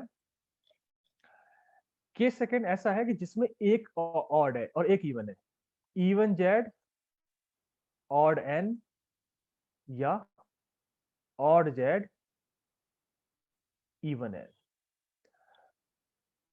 ठीक है। तो यहाँ पे हम क्या कहेंगे, तो फिल तो हम दोनों करेंगे। जैसे मैं एग्जाम्पल ले लूं, मान लो मैंने एग्जाम्पल लिया लिथियम 3 7, तो यहाँ पे जेड तो आपके 3 है एंड नंबर ऑफ न्यूट्रॉन्स 4 है। तो जब आप फिल करोगे तो 1s हाफ में आपने 2 फिल किए, 2 प्रोटॉन फिल कर दिए एंड सेपरेटली 2 न्यूट्रॉन फिल कर दिए। उसके बाद अगला है आपके पास 1p3/2, तो नेक्स्ट सबसेल हो गया 1p3/2। यहाँ पे यहाँ पे आप कितने फिल करोगे न्यूट्रॉन प्रोटॉन, तो आपके पास कितने अवेलेबल हैं, तो आपके पास केवल एक प्रोटॉन अवेलेबल है और न्यूट्रॉन आपके पास 2 है। तो ये जो न्यूट्रॉन है इनमें समेशन एमजे की वैल्यू इस तरह से आएगी कि जे की वैल्यू 0 हो जाएगी। तो जो आपके इवन है उसके लिए जे नहीं मिलेगा, जे किसके लिए मिलेगा, जो आपका ऑड है, ठीक है। तो हम ये कह रहे हैं जे ऑफ ऑड न्यूट्रॉन और proton will be J for whole nucleus. तो सिंगल पार्टिकल सेल मॉडल ये कहता है कि जो भी आपका ऑड है उसका जो जे होगा वही पूरे न्यूक्लियस का हो जाएगा। तो जब आपने यहाँ पे फिल किया 1s½ 2 1p3/2 1 और यहाँ फिल कर दिया 1s½ 2 1p3/2 2, तो जो आपका ऑड है, जो आपका ये ऑड है, इसका जो जे होगा, इसका जे कितना है, इसका जे है 3/2। जो जे इसका होगा वही पूरे न्यूक्लियस का हो जाएगा। ठीक है। तो इसमें क्या है, ऐसे करना है आपको कि जो भी ऑड होगा उसके लिए आप जे निकाल लोगे। मैंने आपको एग्जांपल भी दिखा दी लिथियम की। यहाँ पे जो जे ऑड का है वही पूरे न्यूक्लियस का हो जाएगा। अब पैरिटी कैसे निकालोगे? पैरिटी वैसे ही निकालोगे जो एटॉमिक में निकालते हो, -1 की पावर एल। -1 की पावर एल, जहां पे एल क्या है, L is corresponding to odd nucleon. तो यहाँ पे ऑड आपने जो फिल किया वो किस में फिल किया है, 1p3/2 में। तो 1p3/2, यहाँ पे 1p3/2 में फिल किया, तो उसके लिए एल की वैल्यू कितनी होगी, 1 होगी, क्योंकि यहाँ पे p ऑर्बिटल है या p सबसेल है। तो यहाँ पे एल की वैल्यू 1 होगी, तो इस केस में पैरिटी कितनी आ जाएगी, -1⁻1, यानी कि -1। -1 का मतलब ऑड पैरिटी। तो इसका आंसर हो गया JP is equal to 3/2 minus, ये आंसर हो जाएगा। ठीक है। तो कोई इसमें कोई फॉर्मूला नहीं है, सिंपल आपको जो ये सीक्वेंस है ये याद करनी है। इस सीक्वेंस के हिसाब से न्यूट्रॉन प्रोटॉन फिल करने हैं। एग्जाम में टाइम बचाने के लिए केवल ऑड वाला फिल करो, क्योंकि इवन वाले से तो आंसर वैसे भी नहीं आना, इवन वाले से नहीं आएगा, तो केवल ऑड वाला एक्सपेंड करो, और जो भी लास्ट अनपेयर्ड न्यूक्लियन का आंसर होगा वही पूरे न्यूक्लियस का हो जाएगा। ठीक है। इसमें हम एग्जाम्पल और भी कर सकते हैं, लेकिन हम बाद में करेंगे जब हम क्वेश्चंस पे आएंगे। तो ये हो गया केस सेकंड। अब हम बात करेंगे केस थर्ड की। केस थर्ड हमारा ऐसा है जिसमें दोनों ही ऑड है, ऑड न्यूट्रॉन ऑड प्रोटॉन। तो अब हम नेक्स्ट स्लाइड पे चलें।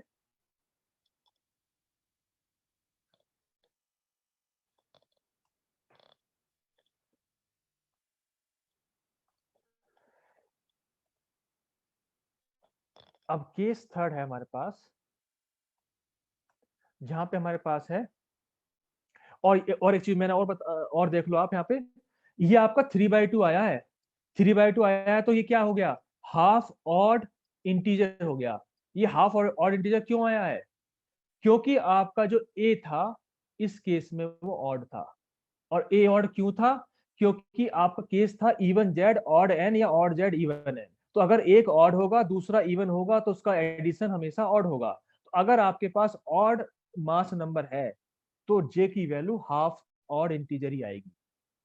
पैरिटी की वैल्यू कुछ भी आ सकती है, इवन या ऑड, डिपेंडिंग ऑन कि किस सब सेल में आपका ऑड न्यूक्लियन है, यानी एल की वैल्यू पे डिपेंड करेगा। अब केस थर्ड है हमारे पास, ऑड जेड ऑड एन। अगर दोनों ही ऑड हैं तो ए की वैल्यू क्या आएगी, even. Odd plus odd is even. और अगर ऐसा है तो जे की वैल्यू हमें आएगी इंटीजर, जे की वैल्यू इंटीजर आएगी। ठीक है। तो अभी आपने क्या देखा था कि अब अगर आपके पास इवन इवन न्यूक्लियाई है, even Z even N nuclei है, जिसके लिए ए की वैल्यू इवन थी, तो वहां पे तो जे की वैल्यू 0 आ गई थी। लेकिन यहाँ पे जो दूसरा केस हो गया, ये थर्ड केस, जहां पे दोनों ही ऑड हैं, इसमें एक काम करिए, जो रेडमी कैमरा जो जिन्होंने लिखा है रेडमी कैमरा, तो वो वीडियो ऑफ कर ले। ठीक है।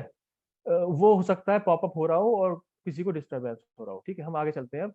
क्योंकि क्या दिक्कत होती है कि आप लोग इस पे फोकस न करके आपका कैमरा कैमरा कहीं और रहता है, तो वो दूसरों को डिस्टर्ब करता है। तो हम आगे चल रहे हैं अब। यहाँ पे देखो, तो हमने कहा इवन इवन न्यूक्लियाई के लिए जे की वैल्यू 0 थी, है ये भी इंटीजर, पर ये स्पेशल केस था। लेकिन अगर आपका दोनों ऑड है तो वो भी ए इवन है, वो भी इंटीजर होगा। तो यहाँ पे इस केस में 0 ना होके 1 2 3 इनमें से कुछ वैल्यू होगी, तो वो क्या होगी उस पर आएंगे। अब यहाँ पे क्या करना है, आपको दोनों को एक्सपेंड करना है, क्योंकि दोनों ही ऑड है। ठीक है। तो यहाँ पे क्या करोगे, आप दोनों को ही फिल करोगे, fill both neutrons and protons, ठीक है, by shell model, and find corresponding values of JP, LP, JN and LN। यानी कि न्यूट्रॉन और प्रोटॉन के करस्पॉन्डिंग आप J की और L की वैल्यू निकाल लोगे, ठीक है। तो आप जब दोनों फिल करोगे, आप अब यहाँ पे दोनों ही ऑड हैं तो दोनों को एक्सपेंड करोगे, लास्ट में आपका ऑड न्यूट्रॉन भी आएगा और प्रोटॉन भी आएगा। अब क्या करोगे, जो लास्ट वाला जो ऑड न्यूट्रॉन और प्रोटॉन है उनके करस्पॉन्डिंग J की वैल्यू, उनके करस्पॉन्डिंग L की वैल्यू निकाल लोगे। जब आपने चारों वैल्यू निकाल ली तो उसके बाद अब आपको लगाना है नॉर्दीम रूल।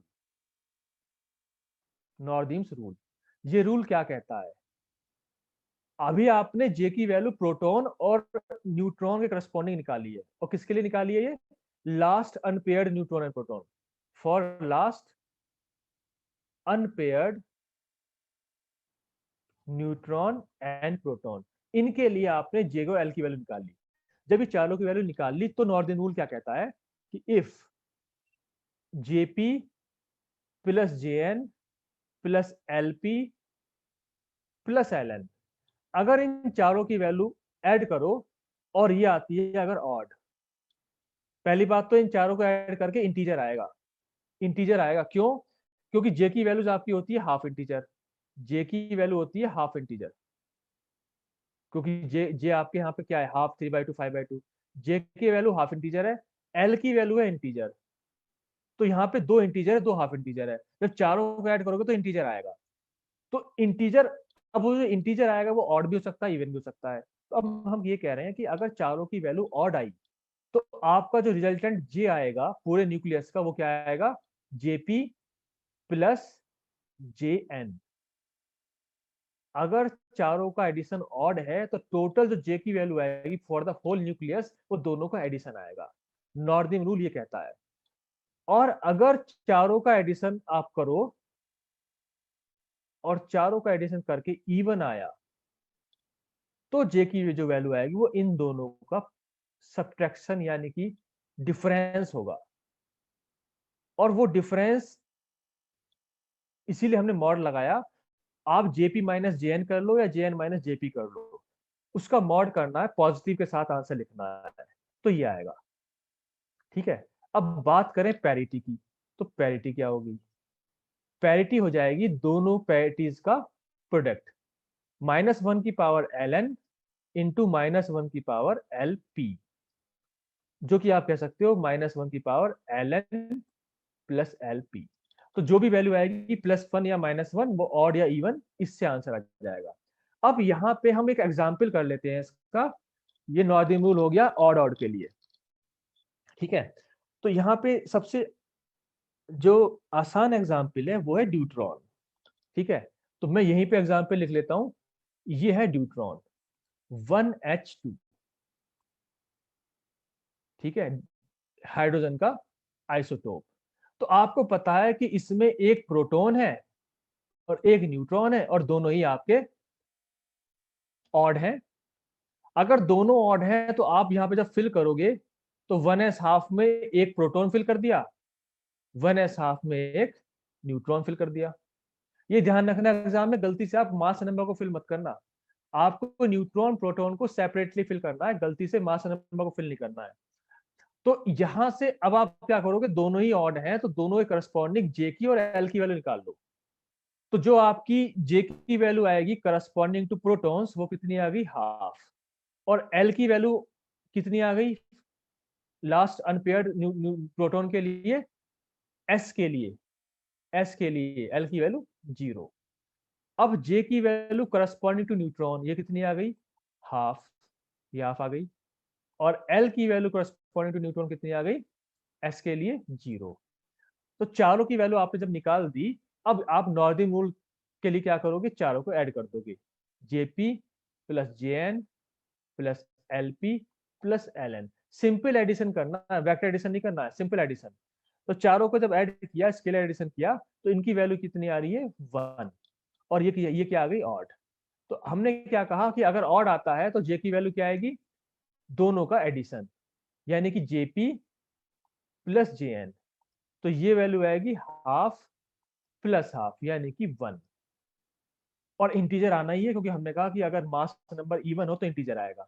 अब पैरिटी की बात करें तो पैरिटी आएगी -1 की power L N plus L P, और दोनों ही एल जीरो हैं, तो -1 की पावर 0, ये हो गया +1, यानी कि आप कह सकते हो इवन पैरिटी। Even parity. तो कंक्लूजन ये निकल गया कि जेपी की वैल्यू आ जाएगी 1+। आगे से आपको ये याद रखना है कि ड्यूट्रॉन की जो स्पिन पैरिटी होती है वो जेपी की होती है 1+।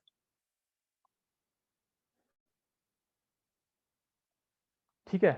तो पैरिटी, क्योंकि हम बाद में लास्ट में ड्यूट्रॉन की प्रॉपर्टीज भी पढ़ेंगे, तो ड्यूट्रॉन की एक प्रॉपर्टी ये होगी जो आपको आगे से याद रखनी है कि parity of deuteron is even and spin off deuteron is, यानी जे की वैल्यू 1 होगी।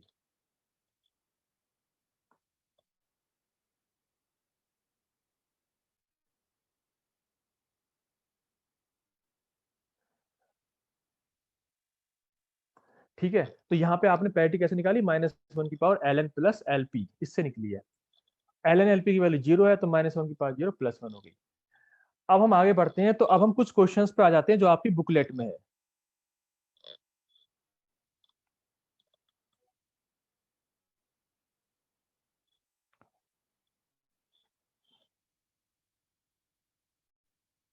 ठीक है। तो सबसे पहले नेक्स्ट स्लाइड पे चल रहे हैं हम।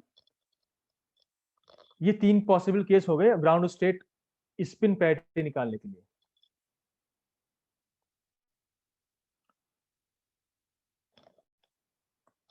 तो अब आपको ये करना है, page number 21, question number 1, GATE 2002। आपकी बुकलेट में पेज नंबर 21 पे ये क्वेश्चन है।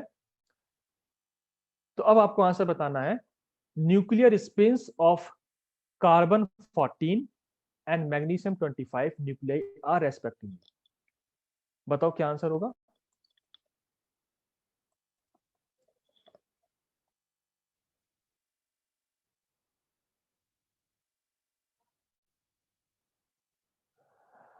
ठीक है। एक्चुअली मेरे पास गेट 2001 2021 का क्वेश्चन पेपर नहीं है, लेकिन आपने जो कहा उसके हिसाब से मैं बता रहा हूं। आपने कहा कि नाइट्रोजन 713 पे क्वेश्चन आया, तो मैं ये अभी कराता हूँ, नाइट्रोजन 713 पे। ठीक है। तो इसके बाद अब हमें करना है, एक सेकेंड, मैं इस वाले क्वेश्चन का आंसर बताऊंगा, पर इन्होंने जो पूछा उसमें यहाँ लिख देता हूँ, गेट 2021 जो पेपर मैंने नहीं देखा है, पर इनके हिसाब से नाइट्रोजन 713 का स्पिन पैरिटी पूछी गई थी, तो इस पे हम अभी करेंगे। तो अभी फिलहाल क्वेश्चन नंबर 1 का आंसर क्या होगा। सभी का आंसर ए है, तो ए सही है। यहाँ पे देखो कैसे करेंगे।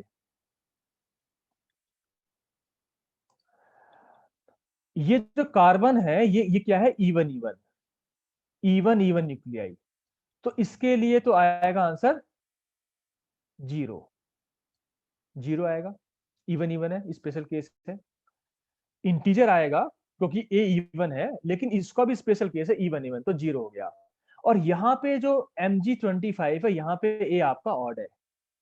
अगर ए ऑड है तो इसका आंसर जाएगा हाफ इंटीजर, तो ये हो गया आपका ए।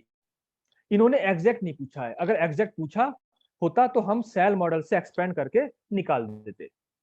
ठीक है।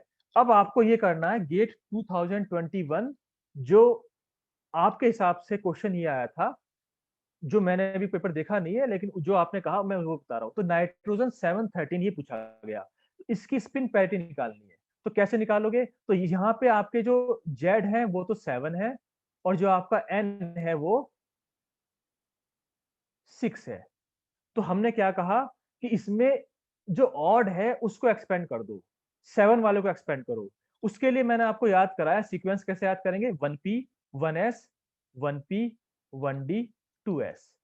उसके बाद इन्हें एक्सपेंड कर दो। तो जब एक्सपेंड करोगे तो 1s को एक्सपेंड करोगे तो आएगा 1s हाफ, इसमें कितने फिल कर दिए 2। उसके बाद आएगा 1p 3/2, इसमें एक्सपेंड, इसमें फिल कर दिया आपने 4। और ये दोनों जो लाइन है ये क्या है, सीक्वेंस में है। ठीक है, फिर आएगा 1p हाफ। अभी तक आपने 6 फिल कर दिए, तो 7th जो आपका आएगा,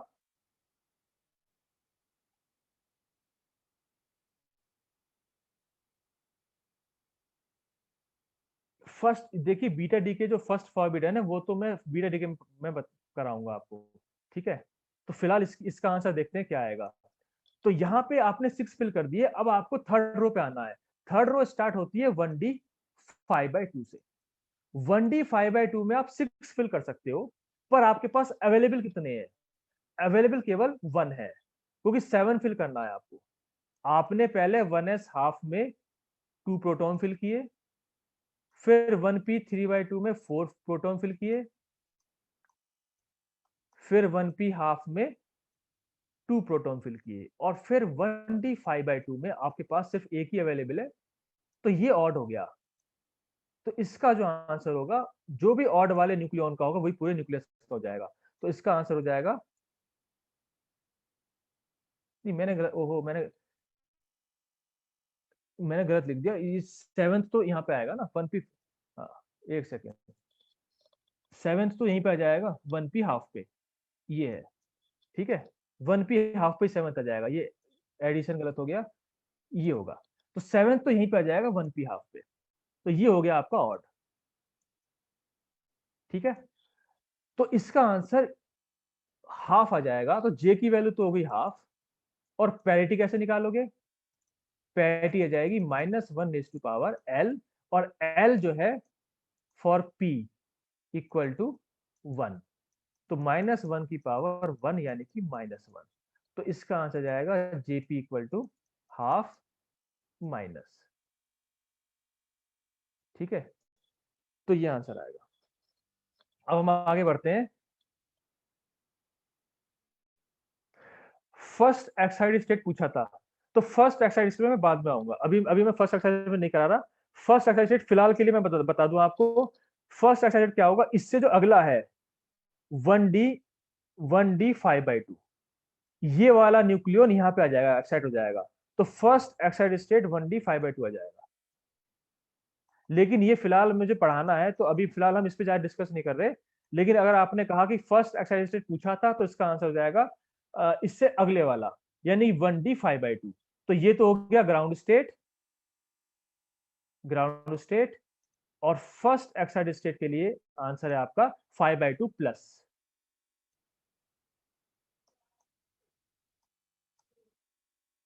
5/2 प्लस, ये हो जाएगा फर्स्ट एक्साइड स्टेट के लिए, ठीक है। जस्ट नेक्स्ट वाला होता है,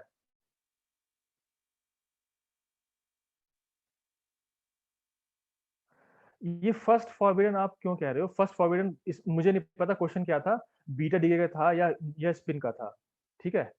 तो बीटा डीके का था, तो फर्स्ट फॉरबिडन हम तभी पढ़ेंगे, ठीक है। तो अभी क्वेश्चन मेरे सामने जब आएगा तो हम देखेंगे, ठीक है।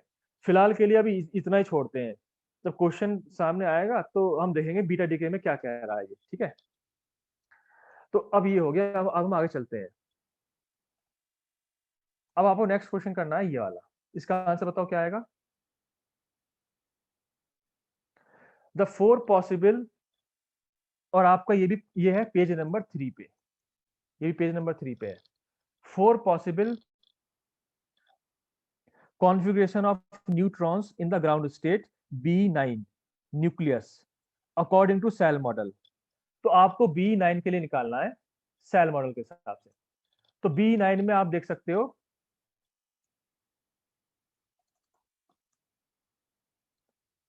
यहाँ पे Z की वैल्यू 4 है, N की वैल्यू 5 है। अब आप 5 फिल करोगे तो आएगा 1s हाफ 2, 1p 3/2 3, 5 फिल हो गए, तो इसका आंसर आपका ए आ जाएगा, ठीक है। तो यहाँ पे J की वैल्यू क्या हो गई, 3/2, ठीक। अब हम नेक्स्ट क्वेश्चन पे चल रहे हैं। नेक्स्ट है ये वाला, ये आपका क्वेश्चन नंबर 2 एंड 3, यानी कि ये भी पेज नंबर, ये आपका कौन से पेज पे है, ये है मैं अभी पेज नंबर बताता हूँ आपको।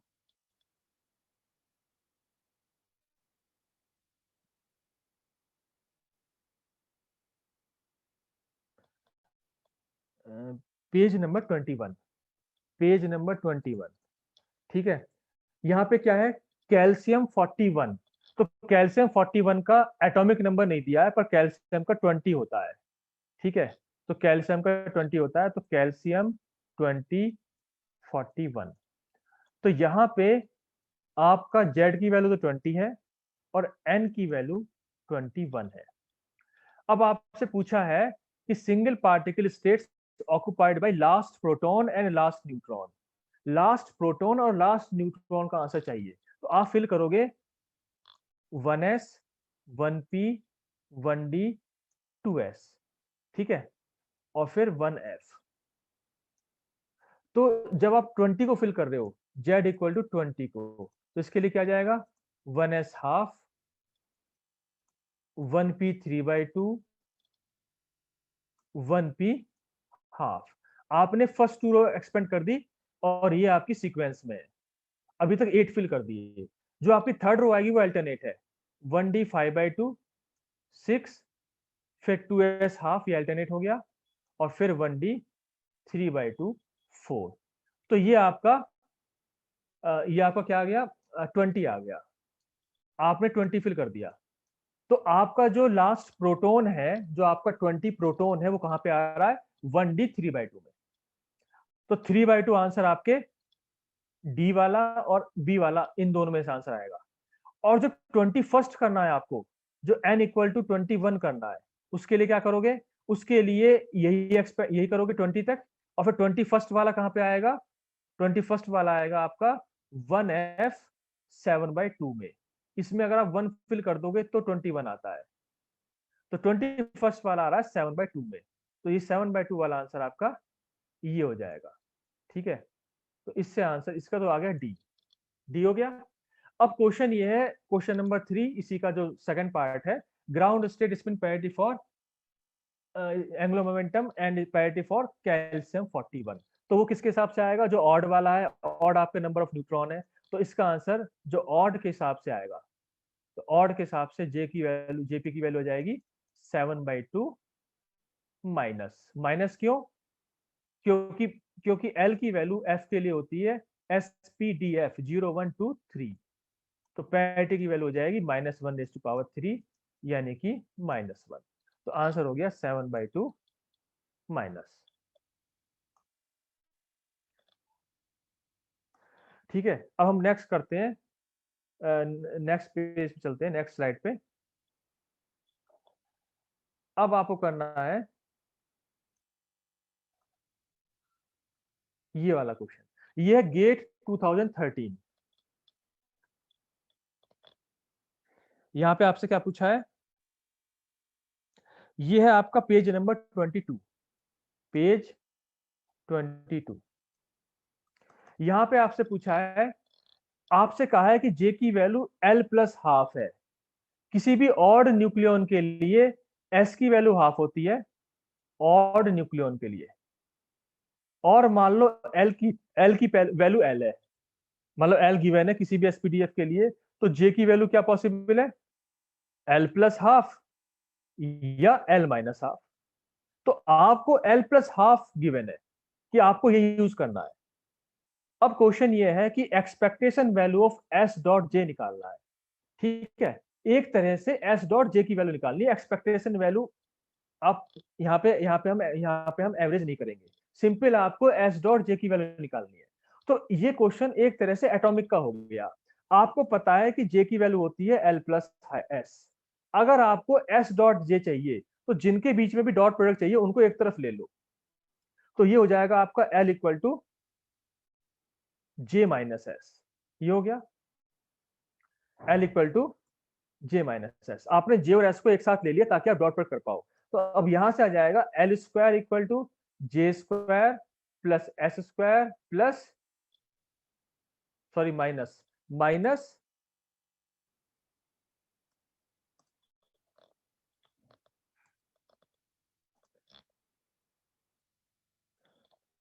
-2 J डॉट S। ये हो गया। तो यहां से J डॉट S की वैल्यू हो जाएगी J square plus S square minus L square by 2। अब इनके जो आइगन वैल्यूज है वो रख दो आप, तो वो क्या आएंगी, J plus one minus S plus one minus L plus one और साथ में एच कट स्क्वायर बाई 2। और मैंने कहा था आपसे कि omit H cut square if magnitude is asked.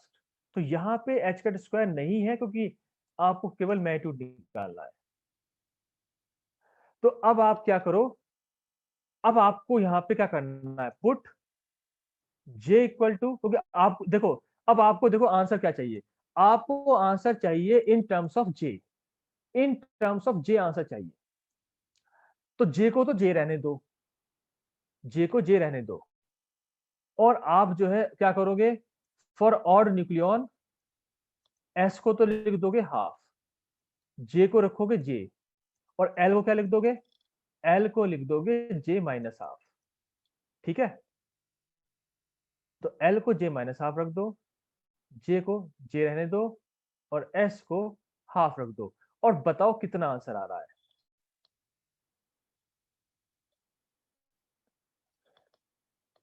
हाँ यस, एस में पॉजिटिव साइन है, आप सही कह रहे हो, एस में पॉजिटिव आएगा, जे प्लस वन प्लस आएगा, ये plus S plus one minus L plus one. तो यहाँ पे आप वैल्यू रख दो, आप बताओ कितना आंसर आ रहा है। तो जे डॉट एस की वैल्यू आ जाएगी, यहाँ पे जे की जगह तो जे रहने दिया, जे तो ये हो जाएगा जे स्क्वायर प्लस जे, फिर आ जाएगा प्लस एस की जगह हाफ और एस प्लस वन, तो ये हो जाएगा हाफ इंटू 3/2 माइनस, अब एल की जगह रखोगे एक तो जे माइनस हाफ और एक जे माइनस हाफ प्लस वन, यानी कि जे प्लस हाफ बाई 2। इसे सॉल्व कर लो, तो ये आ जाएगा जे स्क्वायर प्लस जे प्लस 3/4 माइनस ये हो जाएगा जे स्क्वायर, ठीक है, और प्लस 1/4 ये आएगा, बाकी कैंसिल हो जाएगा,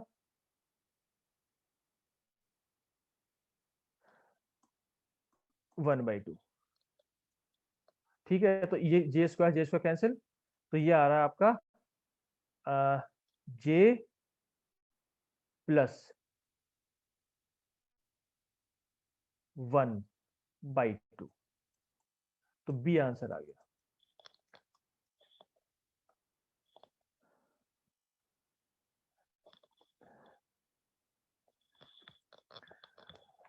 ठीक है, तो मेरे ख्याल से टाइम भी हो गया। तो इसमें जो है आप देखोगे, बल्कि नेक्स्ट पेज देखो, आप देखो इस बार क्वेश्चन आया था, आप देख सकते हो जितने भी क्वेश्चन गेट में आ रहे हैं, ये गेट 2016 का है, उसके अगला देखो ये गेट 2019 का है, इससे आसान क्वेश्चन आ सकता है। गेट 2019 में देखो ये इवन इवन न्यूक्लियाई है, कैल्शियम 40-20, इसका इसका आंसर क्या होगा, इस वाले स्लाइड पे बताओ आंसर क्या होगा गेट 2019 का। ए हो जाएगा 0+, 0+। तो कहने का मतलब यह है कि स्पिन पैरेटी क्वेश्चन बहुत आसान होते हैं, आपको क्या करना है, आपको केवल जो सीक्वेंस है उसे याद करना है। ठीक है, तो आज के लिए इतना ही करते हैं, अब कोई क्वेश्चन हो तो आप पूछ सकते हो। स्लाइड नंबर 12, स्लाइड नंबर 12 ये है, और कुछ मैं जो पेज नंबर क्वेश्चन नंबर लिख दूंगा, उसे आप अपने आप कर लेना, करके आना नेक्स्ट क्लास से पहले।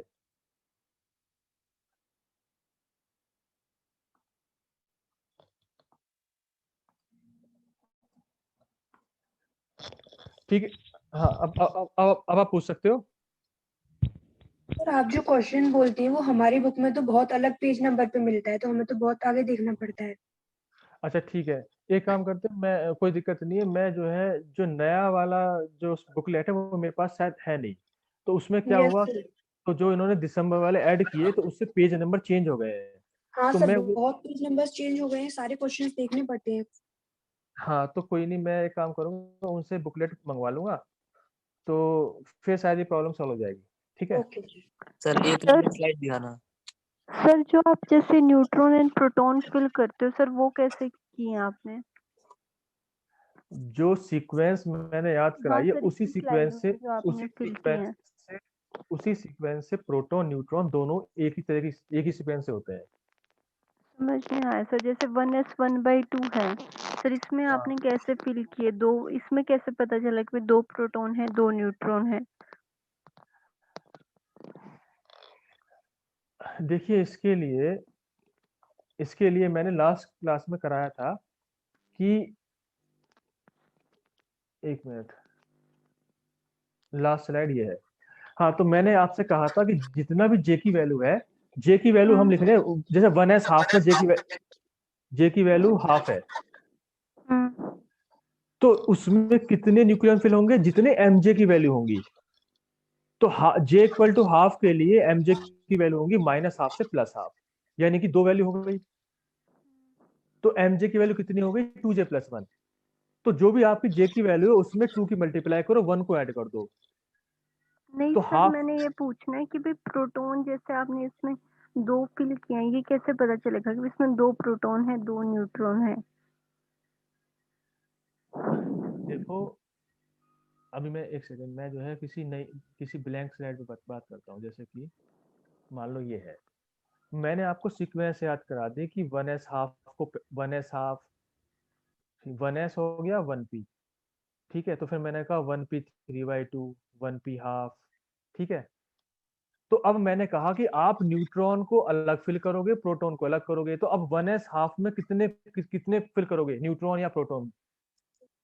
तो जितना जे की वैल्यू है, ये जे की वैल्यू है, तो यहाँ पे 2j+1 फिल करना है। तो आप जे की मल्टीप्लाई कर लो, तो इसकी वैल्यू 2 आ जाएगी ना। तो सर हमें ये कैसे पता चलेगा इसमें कितने प्रोटॉन है कितने न्यूट्रॉन के है? लिए आपको न्यूक्लियाई दे रखा होगा। जैसे अभी हमने कोई एग्जांपल लिया, फॉर एग्जांपल लिथियम 37, हम्म। तो यहाँ पे जो 3 है वो नंबर ऑफ प्रोटॉन है, नंबर ऑफ प्रोटॉन 3 है, और नंबर ऑफ न्यूट्रॉन कितने हैं? 7 - 3 4। 4। तो अब जब हमने कहा कि तो 3 फिल करना है, तो 3 फिल कैसे करेंगे? तो मैंने कहा कि पहले 1s वाले में फिल करोगे, पहले 1s वाले में 2 फिल करोगे, तो 2 प्रोटॉन फिल कर दी। ऐसे इस 4 में पहले न्यूट्रॉन 2 फिल होंगे 1s हाफ में, एक साथ चारों इसमें फिल नहीं होंगे। जैसे इलेक्ट्रॉन्स फिल होते हैं आउबो प्रिंसिपल से, अगर आपके पास मान लो लेट से 10 इलेक्ट्रॉन है, 10 इलेक्ट्रॉन, तो आप 10 के 10 1s में थोड़ी फिल करते हो, आप कहते हो 1s2, 2s2, 2p6। तो आपने पहले इस 10 में से 2 इसमें किए, फिर 2 इसमें किए, फिर 6 इसमें किए। हम भी ऐसे कह रहे हैं कि इस 4 में से पहले 2 करो 1s हाफ में, क्योंकि इसमें 2 फिल कर सकते हो मैक्सिमम। उसके बाद 1p 3/2 में करना है, क्योंकि सीक्वेंस 1p 3/2 की है। पर 1p 3/2 में आप 4 तो फिल कर सकते हो मैक्सिमम, 4 मैक्सिमम कर सकते हो। आपके पास अवेलेबल कितने हैं? आपके पास टोटल केवल 3 है, तो 2 आप कर चुके, तो अब यहाँ पे एक ही बचा करने के लिए, न्यूट्रॉन को करने के लिए यहाँ पे 2 गए। तो इस तरह से आपने फिल कर दिए दोनों को। आगे सर एक पेज 21 पे जो क्वेश्चन नंबर 1 बताया वो और बता दो सर। नंबर 1, क्वेश्चन नंबर 1 सबसे पहले जो आपने बताया था। ये एक मिनट, ये है हाँ ना, जी। यही तो इसमें मैंने कहा कि ये जो कार्बन 14 ये है, ये इवन इवन न्यूक्लियाई है, इवन जेड इवन है। इसमें जेड तो 6 है और एन आपके 8 है। तो उसके लिए मैंने कहा ये स्पेशल केस है, इसकी जेपी की वैल्यू आती है 0+। पॉजिटिव। तो 0 के लिए ये 0, एक ही आंसर है 0। उसके बाद Mg25, तो यहाँ पे इन्होंने एग्जैक्ट नहीं बता पूछा कि कितनी कितनी है जे की वैल्यू, लेकिन हमें पता है यहाँ पे ए ऑड है। तो ए ऑड के लिए मैंने कहा कि आप पहले ए ऑड के लिए मैंने आपसे कहा था ना कि यहाँ पे जे की वैल्यू हाफ इंटीजर आएगी। कैसे? कि जितने भी यहाँ पे आपके न्यूक्लियॉन्स हैं उनमें रिजल्टेंट एस निकाल लो, वो आएगा हाफ ऑड इंटीजर, क्योंकि टोटल ऑड है। तो और सभी न्यूक्लियॉन्स की स्पिन हाफ है, पहले की, दूसरे की, उसके बाद मान लो 25 वाले यहाँ पे तो 25 की, ए से सबकी दे। हाफ, ठीक है। ए से देखेंगे इसमें कि भाई ए इवन है हाँ या ओड है, उससे हाँ, पता चलेगा तो कंक्लूजन ये है कि न्यूक्लियर स्पिन का। अगर ए ऑड है तो स्पिन एस हो गया हाफ ऑड इंटीजर, एल हमेशा इंटीजर होता है। तो जब इन दोनों का वेक्टर एडिशन होगा तो जे की value L minus S to L plus S क्या आगे सर आएगी, समझ, ये आएगी हाफ ऑड इंटीजर। आगे सर, थैंक यू। लेकिन एग्जैक्ट कितना आएगा वो सैलमोन बताएगा। सर हाँ यहाँ हम जो जे लेते हैं ना, जे इज इक्वल टू 1/2, तो हम 1/2 क्यों लेते हैं, 3/2 क्यों नहीं लेते वो पहले वाला, जैसे कि? उसके लिए मैंने आपसे कहा था कि एक मिनट, मैंने आपको लास्ट क्लास में बताया था कि what can be the possible values of J. तो मैंने कहा कि अगर आपका एस ऑर्बिटल है या एस सबसेल है या सेल है, तो एस सेल में ऑड न्यूक्लियन फिल करना है, तो इसके लिए एल की वैल्यू तो होगी 0। ये तो आप जैसे एटॉमिक में पढ़ते हो S P D F G H I J, तो इनके लिए एल की वैल्यू क्या होती है 0 1 2 3 4 5 इस तरह से होती है। तो अगर जिस तरह से नोटेशन एटॉमिक में यूज करते हो वही नोटेशन हम क्वांट इसमें न्यूक्लियर में यूज कर रहे हैं। तो एस सेल के लिए एल की वैल्यू होगी 0। और अब हम बात कर रहे हैं सिंगल पार्टिकल सेल मॉडल की, सिंगल पार्टिकल सेल मॉडल, जहां पे हम बात कर रहे हैं ऑड न्यूट्रॉन या प्रोटॉन। तो यहाँ पे ऑड न्यूट्रॉन या ऑड प्रोटॉन की बात हो रही है, यानी सिंगल प्रोटॉन की बात हो रही है सिंगल न्यूट्रॉन की। तो सिंगल के लिए एस की वैल्यू हाफ हो जाएगी, तो यहाँ पे आप कर दोगे एस की वैल्यू हाफ, तो इससे जे की वैल्यू क्या आ जाएगी, केवल हाफ। इसलिए हम हमेशा एस के साथ हाफ यूज करते हैं हमेशा, क्योंकि इसमें जे की वैल्यू सिर्फ हाफ ही पॉसिबल है। इसी तरह से अगर आप पी की बात करोगे तो पी के लिए एल की वैल्यू होती है 1, और सिंगल पार्टिकल सेल मॉडल के हिसाब से एस की वैल्यू हाफ, सिंगल की बात कर रहे हो आप, ठीक है। तो उसके लिए जे की वैल्यू हो जाएगी 1 minus half to 1 plus half. तो हमेशा पी के लिए आपकी वैल्यू 3/2 और हाफ आती है। तो इसीलिए हम यहाँ पे पी के लिए या तो पी 3/2 लिखते हैं या पी हाफ लिखते हैं, इनके अलावा कोई जे की वैल्यू नहीं लिखेंगे। And similarly for D F etcetera, ठीक है। सर स्लाइड नंबर 13 शो करना। 15 15 तो ये है, सर 13। 13 ये है।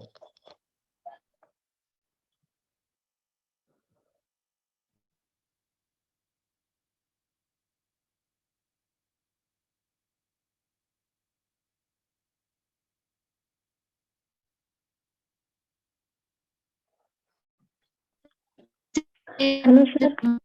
हाँ सर आपने सेमी इंपिरिकल मास फॉर्मूला बताया था ना, क्या चीज, semi empirical mass semi formula. Empirical mass formula, हाँ हाँ हाँ, उसमें आपने जो पेयरिंग एनर्जी बताई थी, तो उसमें अगर पेयरिंग डिस्टर्ब होगी तो स्टेबिलिटी इंक्रीज होगी कि डिक्रीज होगी? अगर पेयरिंग डिस्टर्ब होगी तो स्टेबिलिटी डिक्रीज होगी। ओके सर, थैंक यानी कि अगर दोनों पेयर हैं प्रोटॉन भी न्यूट्रॉन भी तो उसकी स्टेबिलिटी ज्यादा होगी। तो हमने लिखा बाइंडिंग एनर्जी में प्लस के साथ आंसर आएगा प्लस। अगर दोनों ऑड हैं तो दोनों ही अनपेयर्ड हैं तो माइनस। अगर एक इवन, एक पेयर्ड एक अनपेयर्ड तो जीरो आएगा बीच का। यू। ओके ठीक है, कोई और क्वेश्चन हो तो आप पूछ सकते हो। Hello sir. हाँ सर ये जो इसी क्वेश्चन में जो आप स्लाइड पे है सर, इसमें जैसे अगर जेड की वैल्यू को हमने फिल किया तो ये 20 तक हो गया, लेकिन हाँ जब एन जो न्यूट्रॉन है उसको 21 में केवल लिख दिया। अगर जैसे किसी ने पूछ दिया कि हाँ दोनों का अलग करना है, तो ये मुझे फिर से रिपीट करना पड़ेगा नीचे ना वो लाइन? हाँ, वो मैं ये शुरू से करना है ये, अच्छा अच्छा सर, हाँ हाँ ठीक ठीक, वही सर कंफ्यूजन शुरू था। से करना है। लेकिन अच्छा सर, एग्जाम में टाइम बचाने के लिए मैंने क्या हाँ कहा हाँ था, मैंने कहा कि ठीक ये ठीक जो है जो ये 1F है इसको जब फुल्ली फिल कर दो तो 28 आता है। तो ये यस। लाइन स्टार्ट कहाँ से होती है 21 से, तो आप यहीं से स्टार्ट कर दो। अच्छा हाँ ठीक सर, ओके। मतलब अगर कंप्लीट करना है तो दोनों को अलग अलग 2 बार करना पड़ेगा, अलग जेड अलग, का हाँ अलग अलग अलग। करना पड़ेगा, हाँ अलग। और सर ये जो आपने ये बताया था, अरे मैजिक नंबर में, सर इसमें जो हाँ फर्स्ट जो सीक्वेंस में दोनों करने के लिए बोले थे, तो उसमें अगर जैसे उसमें उस वो वाली स्लाइड पे सर थोड़ा जाइए।